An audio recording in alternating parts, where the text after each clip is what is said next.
1. The First Stranger. In the southwest of England there are many long, low, grassy hills, which have not changed their appearance for centuries. Farmers still keep their sheep on them, and the only buildings are lonely cottages where shepherds live. 50 years ago there was a shepherd's cottage on one of these hills. It was only 3 miles from the market town of Casterbridge, but it was unusual for travellers to pass this way. There was no road, just 2 footpaths which crossed in front of the cottage door. During the long winters, snow and rain fell heavily here, which made travelling difficult. The night of March the 28th, 1825, was one of the coldest and wettest that winter. But inside the cottage, all was warm and cheerful. Shepherd Fennel had invited family and friends to drink to the health of his youngest child, a recent arrival in the family.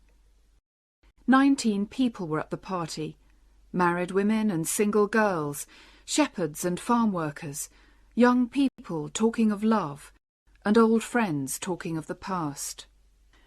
Shepherd Fennel had chosen his wife well. She was a farmer's daughter from one of the valleys, and when she married, she brought £50 with her in her pocket and kept it there for the needs of a coming family. She did not like to spend money unnecessarily and had worried about the kind of party to give that evening. At a sit-still party, she thought, the men'll get too comfortable and drink the house dry. But at a dancing party, people get hungry and then they'll eat all our food. We'll have both sitting and dancing, that's the best way. And secretly, she told the fiddler to play for no more than 15 minutes at a time. But when the dancing began, nobody wanted to stop. The fiddler refused to catch Mrs. Fennel's eye, and played on. The music got louder and louder, and the excited dancers stepped faster and faster. Mrs. Fennel could do nothing about it, so she sat helplessly in a corner as the minutes became an hour. While this was happening indoors, outside in the heavy rain and darkness, a figure was climbing up the hill from Casterbridge. It was a tall, thin man, about 40 years old, dressed all in black and wearing thick, heavy boots. When he reached the shepherd's cottage, the rain came down harder than ever. The man left the footpath and went up to the door. He listened carefully, but the music inside had now stopped, and the man seemed unsure what to do. He looked around, but could see no one on the footpath behind him, and no other houses anywhere near. At last he decided to knock on the door. "Come in," called Shepherd Fennel. All eyes turned towards the stranger as he entered the warm room. He kept his hat on, low over his face. "The rain is heavy, friends," he said in a rich, deep voice. "May I come in and rest here for a while?" "Of course, stranger," replied the shepherd. "You've chosen your moment well, because we're having a party tonight. There's a new baby in the family, you see." "I hope you and your fine wife will have many more, shepherd," the man answered, smiling politely at Mrs. Fennel. He looked quickly round the room and seemed happy with what he saw. He took his hat off and shook the water from his shoulders. "Will you have a drink with us, stranger?" asked Fennel. He passed a mug of his wife's homemade mead to the newcomer, who drank deeply from it and held it out for more. "I'll take a seat in the chimney corner, if you don't mind," said the man, "to dry my clothes a bit."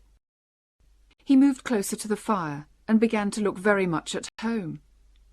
"There's only one more thing that I need to make me happy," he added, "and that's a little tobacco." "I'll fill your pipe," said the shepherd kindly. "Can you lend me one?" "You're a smoker and you've no pipe?" said Fennel. "I dropped it somewhere on the road." The man lit the pipe that Fennel gave him, and seemed to want to talk no more.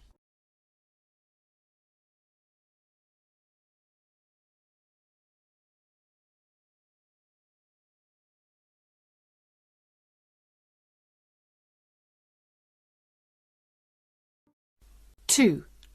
The second stranger. During this conversation, the other visitors had not taken much notice of the stranger, because they were discussing what the fiddler should play next. They were just getting up to start another dance, when there was a second knock at the door. At this sound, the stranger turned his back to the door and seemed very busy trying to light his pipe. "Come in," called Shepherd Fennel a second time. In a moment, another man entered. He, too, was a stranger. This one was very different from the first. There was a more cheerful look about him. He was several years older, with greying hair and a full reddish face. Under his long wet coat, he was wearing a dark grey suit. "I must ask to rest here for a few minutes, friends," he said, "or I shall be wet to the skin before I reach Casterbridge." "Make yourself at home, sir," replied Fennel, a little less warmly than when welcoming the first stranger. The cottage was not large, there were not many chairs, and these newcomers brought cold, wet air into the room. The second visitor took off his coat and hat and sat down heavily at the table which the dancers had pushed into the chimney corner. He found himself sitting next to the first stranger, who smiled politely at him and passed him the mug of mead. The second man took it, lifted it to his mouth, and drank without stopping, watched by Mrs. Fennel, who was not pleased at this free drinking of her best mead. At last, the man in the grey suit put down the mug with a happy sigh. "That's wonderful mead, Shepherd," he said.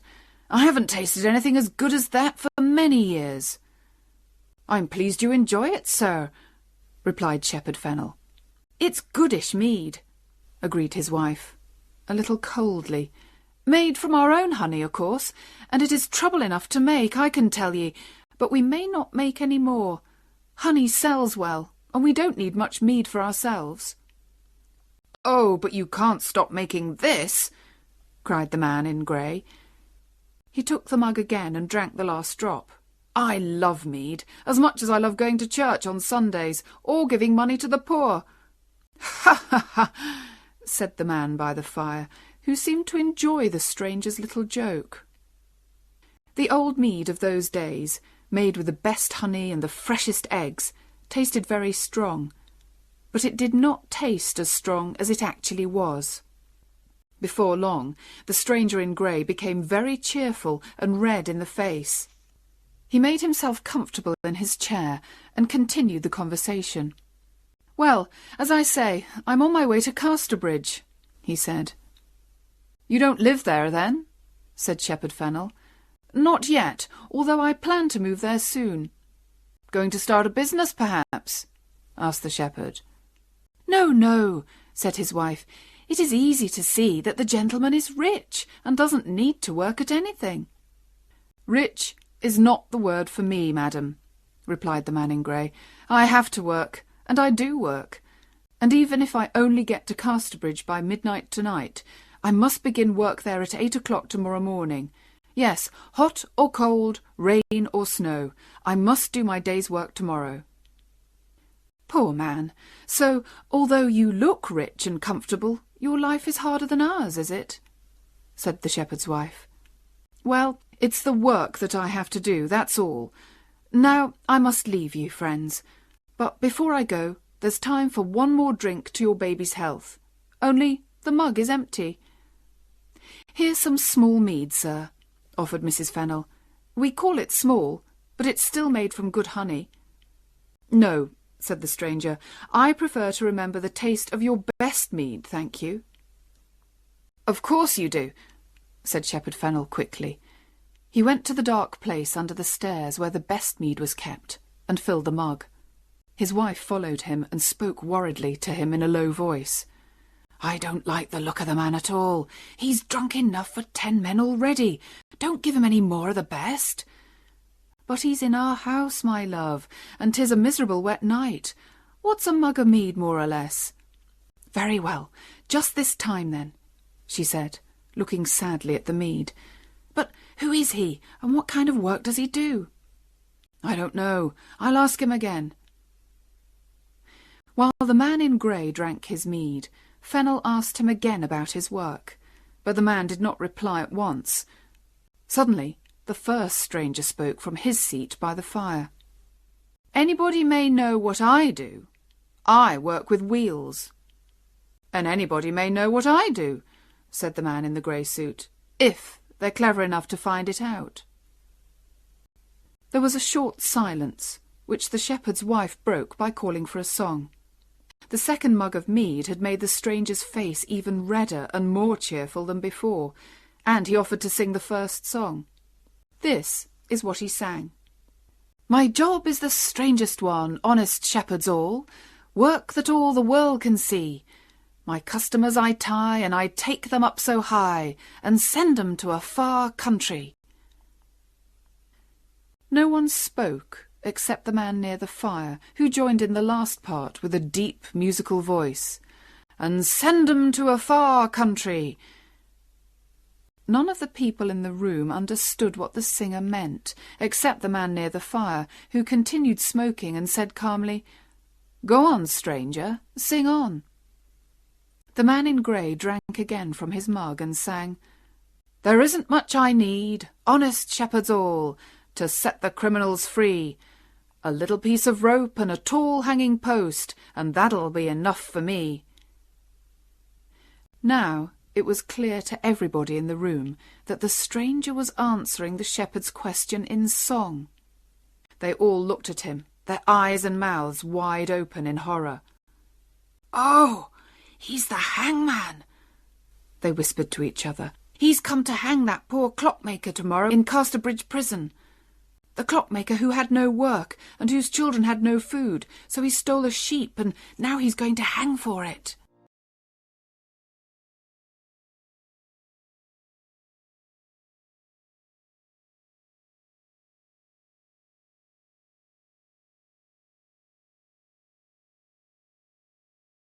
(3) The third stranger. Just then there was another knock on the door. People seemed frightened, and Shepherd Fennel was slow to call out, for the third time, the welcoming words, "Come in." The door was gently opened, and another stranger stood in the doorway. He was a little man with fair hair, and was tidily dressed. "Can you tell me the way to—" he began, but stopped speaking when his eyes fell on the stranger in grey, who, at that moment, started singing again. "Tomorrow is my working day, honest shepherds all, working with the little piece of rope. A sheep has lost its life, and the thief must pay the price. He'll find some peace with God, we hope." The man by the fire repeated cheerfully in his deep voice, "He'll find some peace with God, we hope." All this time the third stranger had stood in the doorway, and now everyone turned to look at him. They saw to their surprise that his face was white, his hands were shaking, and his eyes were fixed in horror on the man in grey. A moment later he turned and ran away into the darkness and the rain. "Who can that be?" asked Shepherd Fennel. No one answered. The room was silent, although there were more than 20 people in it, and nothing could be heard except the rain beating on the windows. The stillness was broken by a bang. It was the sound of a gun, and it came from Casterbridge. "What does that mean?" cried several people at once. "A prisoner's escaped from Casterbridge prison, that's what it means," replied the man in grey, jumping up from his chair. "I wonder if it's my man." "It must be," said the shepherd, "and I think we've seen him. The little man who looked in at the door just now, and shook like a leaf when he saw ye and heard your song." "His face was as white as a sheet," said the fiddler. "His hand shook like an old man's," said a farm worker. "His heart seemed as heavy as stone," said Mrs. Fennel. "True," said the man by the fire. "His face was white, his hand shook, and he ran like the wind. It's all true." "We were all wondering what made him run off like that," said one of the women, "and now 'tis explained." "Is there a policeman here?" asked the hangman. One of the men came slowly forward, pushed by his friends. "I'm one of the king's officers, sir," he said. Then take some of these men at once, follow the criminal and bring him back here. He hasn't gone far, I'm sure. I will, sir. I will when I've got my uniform. I'll go home and put it on and come back here immediately. Uniform? Never mind about your uniform. The man'll be far away by that time. But I must have my uniform. There's the King's name on it in gold.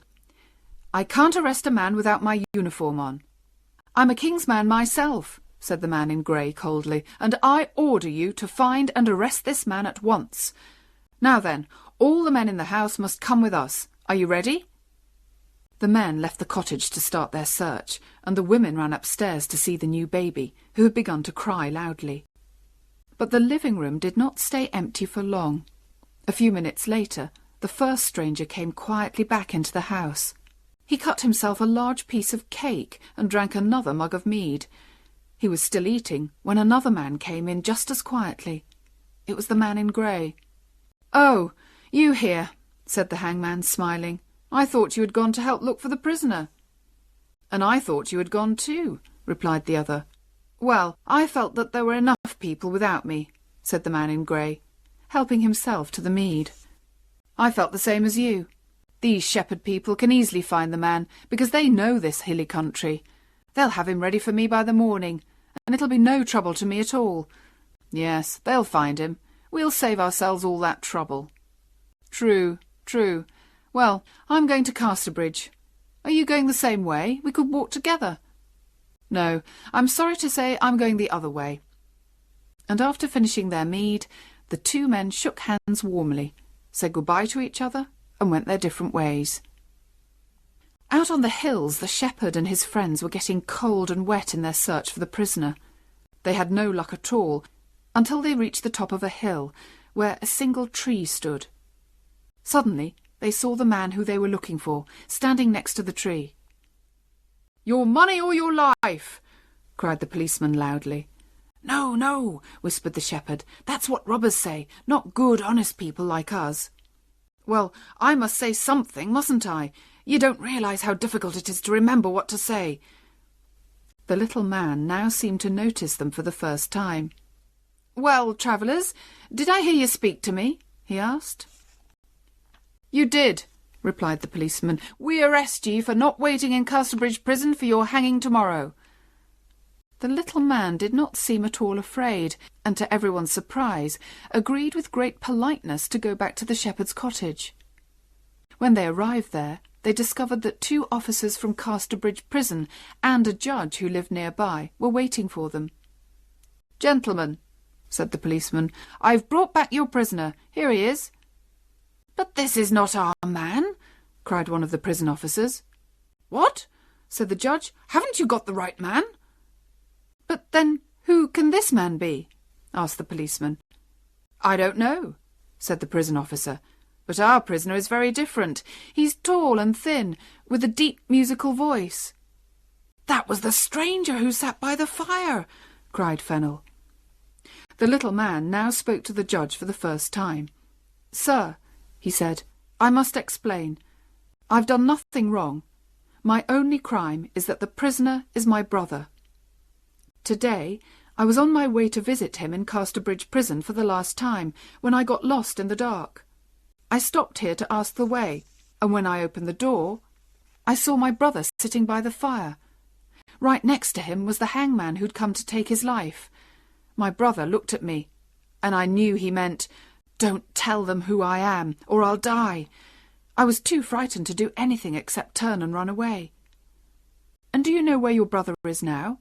"No, sir. I haven't seen him since I left the cottage." "And what's his job?" "He's a clockmaker, sir." "He said he worked with wheels," said Shepherd Fennel. "He meant the wheels of clocks and watches, I suppose." "Well, we must let this poor man go," said the judge. "Clearly it's his brother who is the wanted man." And so the little man left the cottage with a sad, slow step. The next morning, men were out on the hills again, searching for the clever thief. But the shepherds and farm workers did not look very carefully. They did not think the man should hang just for stealing a sheep, and they liked the wonderful coolness that he showed when sitting next to the hangman at the shepherd's party. So the prisoner was never found, and the man in grey never did his morning's work in Casterbridge, nor ever met again the friendly stranger who had sung the hangman's song with him by the shepherd's fire. The grass has long been green on the graves of Shepherd Fennel and his wife, and the baby whose health was drunk that night is now an old lady. But the arrival of the three strangers at the shepherd's cottage, and all that happened afterwards, is a story as well known as ever in the hills and valleys around Casterbridge. Well, the story comes to an end here, but you mustn't stop here. Vocabulary is a fundamental aspect of English proficiency. I have compiled a list of challenging words from this story, along with their English definitions and example sentences used in the story. Let's get started right away. Answered. Gave a reply. No one answered. Clockmaker. Someone who makes clocks. He's a clockmaker, sir. Decided. Made up one's mind. At last, he decided to knock on the door. Discovered. Found out. When they arrived there, they discovered that 2 officers from Casterbridge prison and a judge who lived nearby were waiting for them. Dressed. Wore clothes. It was a tall, thin man, about 40 years old, dressed all in black and wearing thick, heavy boots. Explained. Made clear. We were all wondering what made him run off like that, said one of the women, and now this explained. Fiddler. Someone who plays the fiddle, violin. And secretly she told the fiddler to play for no more than 15 minutes at a time. Gray. A color between black and white. He was several years older, with graying hair and a full, reddish face. Hangman. Executioner. Right next to him was the hangman who'd come to take his life. Held. Grasped, kept in the hand. He passed a mug of his wife's homemade mead to the newcomer, who drank deeply from it and held it out for more. Kept. Maintained possession of. He went to the dark place under the stairs where the best mead was kept and filled the mug. Lit. Illuminated. The man lit the pipe that Fennel gave him and seemed to want to talk no more. Liked. Was fond of. They liked the wonderful coolness that he showed. Moved. Changed position. He moved closer to the fire and began to look very much at home. Passed. Went by. He found himself sitting next to the first stranger, who smiled politely at him and passed him the mug of mead. Refused. Declined to do something. The fiddler refused to catch Mrs. Fennel's eye and played on. Sang. Vocalized a song. The man in grey drank again from his mug and sang. Stealing. Taking without permission. They did not think the man should hang, just for stealing a sheep. Stepped. Walked, moved the feet.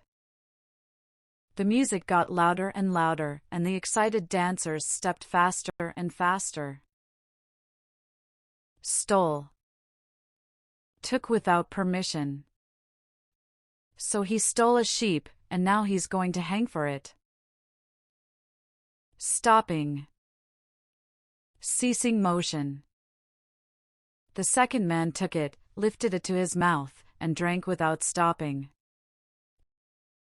Tidily. neatly. He was a little man, with fair hair, and was tidily dressed.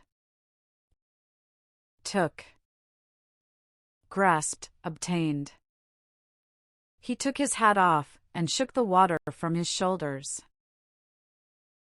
Turned. Rotated, changed direction. All eyes turned towards the stranger as he entered the warm room. Understood. Comprehended. None of the people in the room understood what the singer meant. Wondering. Feeling curious. We were all wondering what made him run off like that.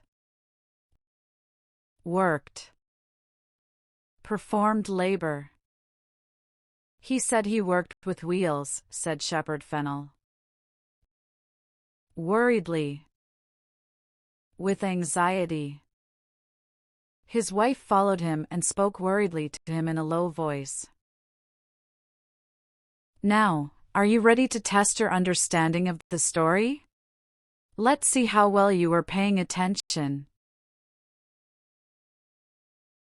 Where was the shepherd's cottage located? Why were there rarely any travelers passing the shepherd's cottage? What was the shepherd celebrating at his party? Why did the shepherd's wife worry about having a dancing party? Where did the first stranger sit when he entered the cottage? What did the first stranger claim his job was? How did the second stranger reveal he was a hangman? Why did the third stranger turn pale and run away when he arrived? Who returned to the cottage before the others after searching for the criminal? Who is the real criminal that escaped from prison? Why did the villagers not look very hard for the criminal? What happened to the hangman the next morning? How much time has passed since the events of the story? How many strangers came to the shepherd's cottage that night? What was revealed about the strangers' identities by the end? Thank you for watching. Please take a moment to hit the like button and subscribe to my channel. Your support really motivates me to keep creating content. I appreciate you all, and I'll see you in the next video.